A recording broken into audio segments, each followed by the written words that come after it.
प्रातः क्लास चल रहा था 25/5/1968। शनिवार को पहली लाइन में बात चल रही थी पुरुषोत्तम संगम युग की। क्यों कहा जाता है पुरुषोत्तम? क्योंकि इसमें मनुष्य से देवता बनते हैं। मनुष्य चंचल मन वाले पतित होते हैं, उनको उत्तम बनाने वाला बाप आता है बेहद का, और वो मनुष्य है तो मनु की औलाद, परंतु कलयुग के अंत में आकर के दुर्गुणी बन जाते हैं। और दैवी गुण धारण करना, अगर सिर्फ दैवी गुण ही नहीं तो फिर पावन भी नहीं बन सकते। कैसे? सबसे बड़ा दैवी गुण क्या है? सबसे बड़ा दैवी गुण है पवित्रता, याद की पवित्रता। क्या समझे अपने को? आत्मा समझे, और आत्मा समझेंगे तो आत्मा से परमात्मा दूर तो है ही नहीं।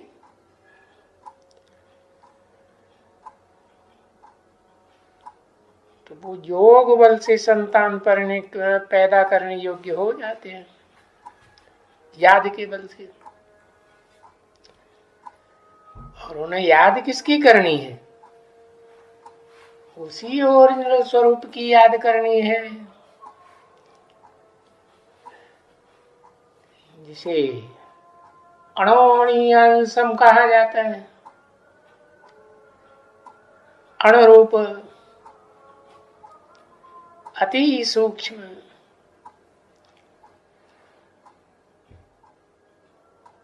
वो सूक्ष्म सूक्ष्म आत्मा पुरुषोत्तम संगम युग पर ही आती है, और जिस मनुष्य तन में प्रवेश करती है कनिष्ठ मनुष्य में, उसको श्रेष्ठ श्रेष्ठतम देवता बनाती है। तो कैसा देवता? कहा जाता है महादेव, शंकर, परंतु उसका नाम एक ही शिव के साथ जोड़ा जाता है। देवताओं में और कोई दूसरा नाम नहीं है जो शिव के साथ जोड़ा जाए। क्यों?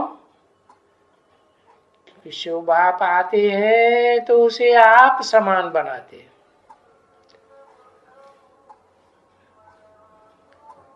संगम युग में शिव ही शिव बाबा, बाबा साकार का नाम, शिव निराकार का नाम। आत्मा निराकार और साकार शरीर दोनों मिलकर के शिव भी शिव बाबा कहा जाता है, और जिसे आप समान बनाते हैं वो भी शिव बाबा। इसलिए कहा जाता है एक शिव बाबा दूसरा न कोई। व्यक्तित्व तो एक ही हुआ ना, पर्सनालिटी कोई दो दो तो नहीं हुई ना। है? अगर उसे एक के अलावा किसी और को याद किया तो भी विचारी बने। और वहां तो यथा राजा तथा प्रजा, यथा राजा रानी। तो जब रानी उसको याद करती है शिव बाबा को, तो जो भी प्रजा है वो सारी शिव बाबा को याद करती है।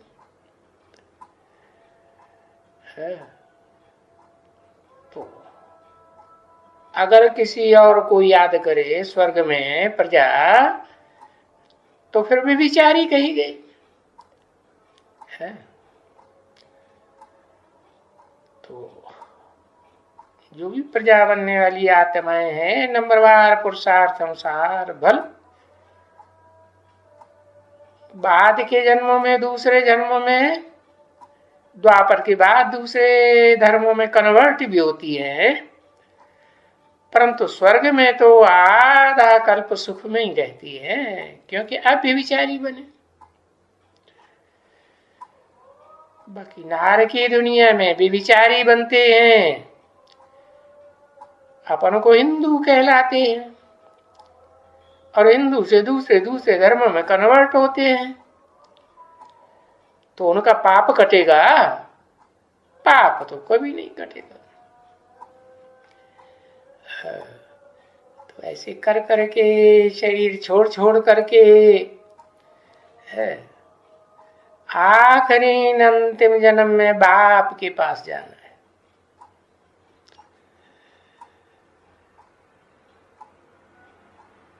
मर करके दूसरा जन्म लेना है। इस कलयुग की ही बात है, अंतिम जन्म की। और फिर जब अंतिम जन्म में जाते हैं तो फिर अंतिम जन्म में पलट करके, क्योंकि बाप आते हैं तो उल्टी सीढ़ी चढ़ाते हैं ना, तो वैश्यालय से शिवालय में ले जाते हैं। शिव का आलय माने शिव का घर।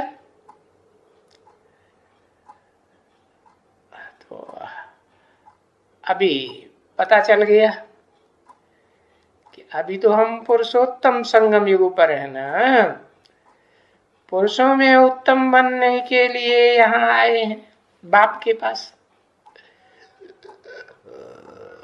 और बेहद का बाप है, आत्माओं का बाप भी बेहद का और मनुष्यों का बाप भी बेहद का। दोनों मिलकर एक होते हैं तो भाव स्वभाव संस्कार मिलकर के एक हो जाते ना, तो क्या कहेंगे?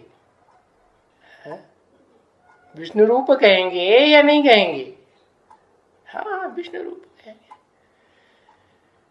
तो ऋषि मुनि सन्यासी हैं, वो तो इस राज को जानते नहीं है, तो वो तो यही समझते हैं कि 16 कला सतयुग में दुनिया शुरू होती है। उससे पहले जो पुरुषोत्तम संगम युग हुआ, जिसमें पुरानी दुनिया का विनाश हुआ था, और साधारण विनाश नहीं, महाविनाश हुआ था, क्योंकि बड़े ते बड़ा वैश्यालय बन जाती है वो दुनिया। उस दुनिया का विनाश नहीं होगा तो शिवालय कैसे स्थापन होगा? और सुधरने वाले सब तो नहीं होते हैं, बहुत थोड़े। नई दुनिया में तो आबादी बहुत कम होती है, तो जो भी होती है उनको फिर शिवालय से, क्योंकि बाप ने ही वो घर बनाया ना, आलय माने घर, बाप का बनाया हुआ। स्वर्ग भी शिवालय हुआ ना, तो फिर वहां 2500 वर्ष तक वैश्यालय में नहीं आना, नहीं। तुमको शरीर छोड़ करके फिर वैश्यालय में तो आना ही नहीं, क्योंकि वो तो टोटल विनाश हो गया।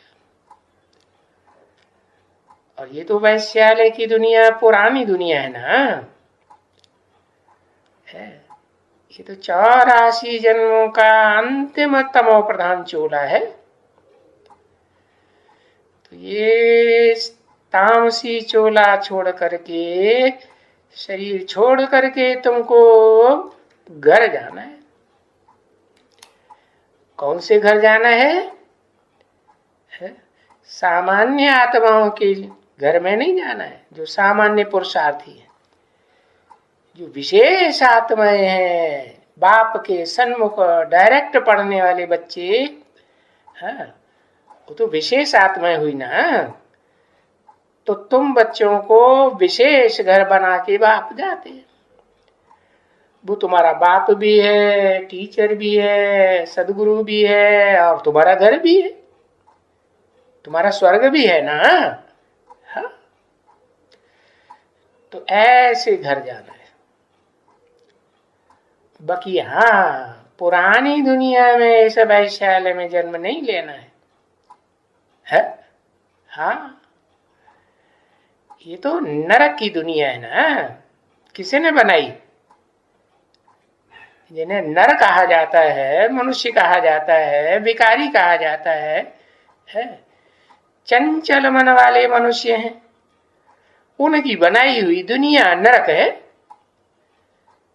तो नरक नर ही बनाता है। तो इस नरक में तो तुम बच्चों को जन्म ही नहीं लेना है। तुम तो नई दुनिया में जाते हो, जो बेहद का बाप ही बनाते हैं। तो फिर तुमको इस वैश्यालय में, इस पुरानी दुनिया में जन्म लेना ही नहीं है। परंतु ये सारा पुरुषार्थ के ऊपर है।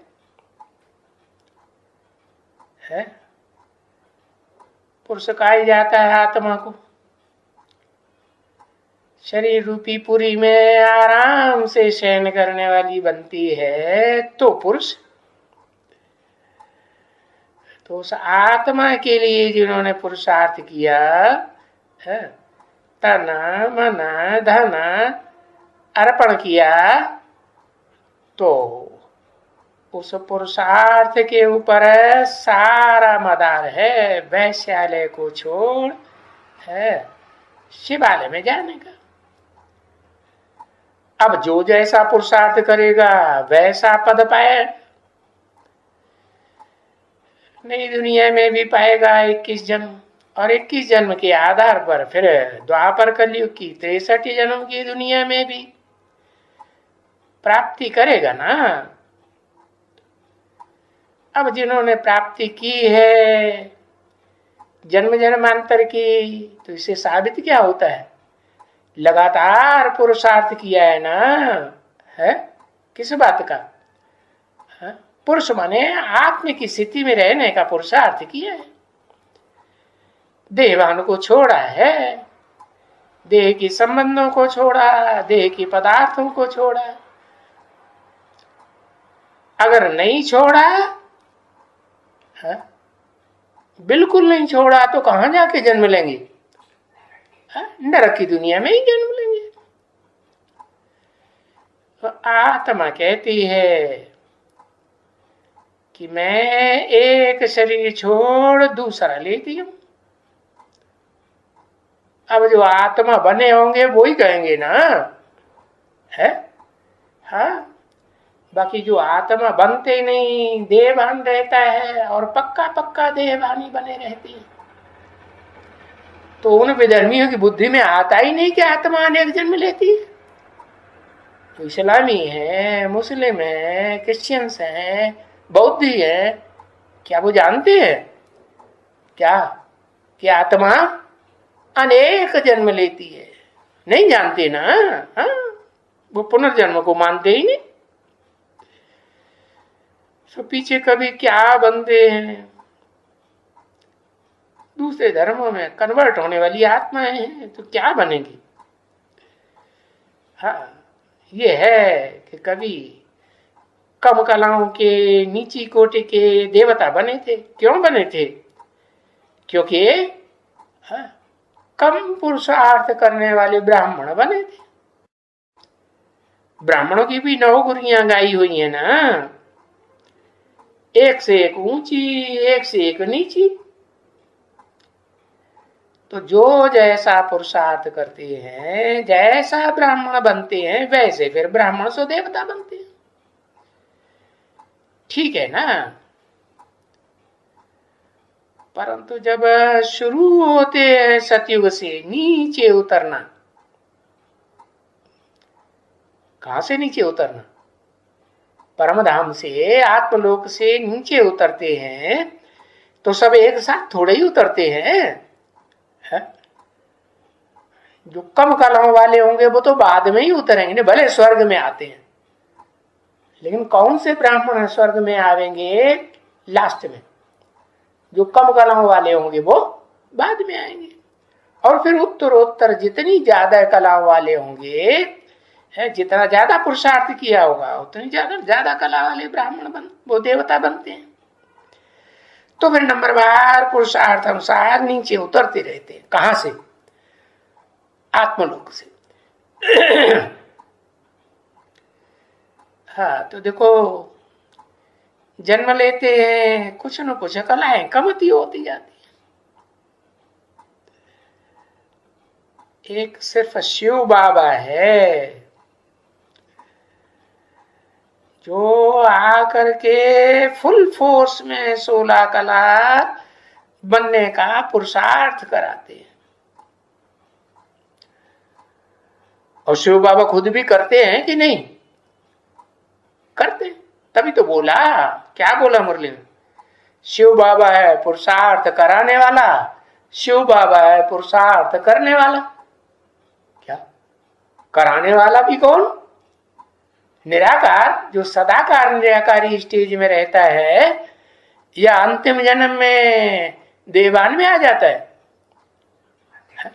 जो सदाकाल निराकारी स्टेज में रहता है, हाँ, वो पुरुषार्थ कराने वाला। बाकी अंतिम जन्म में भी अगर नीचे उतर गया तो पुरुषार्थ करने वाला बनेगा कि नहीं बने? बनेगा। तो देखो बनते तो हैं पुरुषार्थ करने वाले, लेकिन पुरुषार्थ पूरा करते हैं कि नहीं? पहले पहले औरों के मुकाबले, और ब्राह्मणों के मुकाबले पुरुषार्थ पूरा करते हैं, तो खुद भी पुरुषार्थ कराने वाले बनते हैं या नहीं बनते हैं? बनते हैं। अब पीछे जितना जितना जो पुरुषार्थ करते हैं उतना उतना प्राप्ति करते हैं। अच्छा, सिकिल दे बहुत सिख सिख से मिले हुए, बहुत लंबे समय के बाद, 5000 वर्ष के बाद मिले हुए, फिर से आए हुए हैं, बाप से मिले हुए। ऐसे रूहानी बच्चों के प्रति रूहानी बाप और दादा का, दादा से पहले रूहानी क्यों नहीं लगाया है? क्योंकि दादा चाहे आत्मिक स्थिति को पकड़ने वाला हो, चाहे फुल आत्मिक स्थिति को न पकड़ने वाला हो, है, क्या कहेंगे? रूहानी बना रहता है सृष्टि के अंत तक, रूहानी तो नहीं बना रहता। और सृष्टि के अंत तक आने की बात तो शिव बाप की तो होती नहीं है, लेकिन शूटिंग पीरियड में कहेंगे ना, कहां तक पहुंचते हैं? पूरी कलयुग के अंत की शूटिंग करा के विनाश होता है, तभी तो वापस जाते हैं ना, है? तो इसलिए बताया कि रूहानी बाप की नमस्ते। दादा के लिए रूहानी शब्द नहीं लगाते। अब वो जाए दादा निराकारी स्टेज को पकड़ने वाला हो, हाँ, और चाहे वो न पकड़ने वाला दादा, दादा लेकर आज ब्रह्मा की आत्मा हो, क्योंकि ब्रह्मा की आत्मा पूर्ण 16 वो क्या नाम कलातीत स्टेज को पकड़ती है क्या? नहीं पकड़ती, क्योंकि संपूर्ण आत्मिक स्थिति धारण नहीं करते। तो भी रूहानी बाप कहते हैं कि रूहानी बच्चों को बड़े सिख और बड़े प्रेम से, क्योंकि उनमें भी तो नंबरवार पुरुषार्थ अनुसार हैं, है? कि रूहानी बच्चे सब एक जैसे हैं नंबरवार पुरुषार्थ अनुसार। तो उनको याद प्यार और गुड मॉर्निंग, गुड मॉर्निंग क्यों? गुड मॉर्निंग क्यों करते? क्योंकि रूहानी बाप गुड मॉर्निंग ही करेंगे ना, वो तो ज्ञान सूर्य है ना। तो ज्ञान सूर्य है तो सूर्य उगता है तो गुड मॉर्निंग ही होती है ना। हा? उस जड़ सूर्य से मिसाल दी जाती है। तो रूहानी बाप की रूहानी बच्चों के प्रति नमस्ते। ओम शांति।